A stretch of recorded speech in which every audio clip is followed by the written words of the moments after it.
గనుల శాఖలో ఏదో వివాదాలు ఉన్నట్లు, ఈరోజు ఈ మరి విద్యుత్ శాఖలో విభేదాలు ఉన్నట్లు, ఈ విధంగా అభూత కల్పనలన్నీ కూడా రాయడమే కాకుండా వాటికి ఊతమిచ్చే విధంగా రోజు పని కట్టుకొని రాసిన తప్పునే రాస్తూ ఈరోజు సీఎం గారికి నాకేదో విభేదాలు ఉంది అని చెప్పి రాసే ప్రయత్నం చేశారు.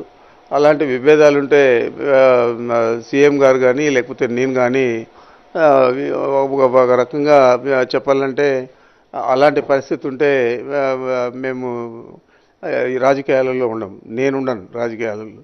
సీఎం గారు ఒక రీజనల్ పార్టీ, సీఎం గారే మా పార్టీ అధ్యక్షుడు. మరి అలాంటి అధ్యక్షుడితో వివాదాలు వచ్చినప్పుడు తక్షణం పార్టీ నుంచి తప్పుకోవాలి. మరి ఎందుకని ఇవన్నీ చేస్తూ ఉన్నారంటే వాళ్ళ ఆకాంక్ష రామచంద్రారెడ్డి ఉండకూడదు ఈ పార్టీలో, సీఎం గారితో సఖ్యంగా ఉండకూడదు, సీఎం గారితో బాగుంటే మనకు లబ్ధి చేకూరదు, మా నాయకుడు చంద్రబాబు నాయుడు ముఖ్యమంత్రి కాడు, ఈ రకంగా వాళ్ళు ఆలోచన చేసుకొని రాస్తూ ఉన్నారు.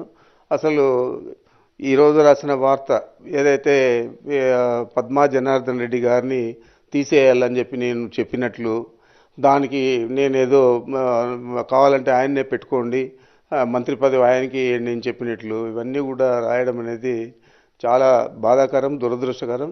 అలాంటిది ఏమి జరగలేదు. ఆయన టర్మ్ అయిపోయింది. టర్మ్ అయిన తర్వాత ఎక్స్టెన్షన్ ఇచ్చే పరిస్థితి ఉండదు కాబట్టి, ఫ్రెష్ నోటిఫికేషన్ చేయాలి కాబట్టి ఇన్ఛార్జి అరేంజ్మెంట్స్ చేసి ఎస్పీడీసీఎల్ సీఎండీకి ఆయన రిలీవ్ చేయడం జరిగింది. మరి దీనికి ఇంత పెద్ద స్టోరీ రాసి రాష్ట్రం అంతా కూడా ఏదో జరిగిపోతా ఉంది అని చెప్పి ఒక మసిపూసి మారేడికాయ చేయాలని చెప్పి ఏదైతే వీళ్ళు ఆశిస్తూ ఉన్నారో ఎల్లో మీడియా, మరి దానికి వాళ్ళే జవాబు చెప్పాలా.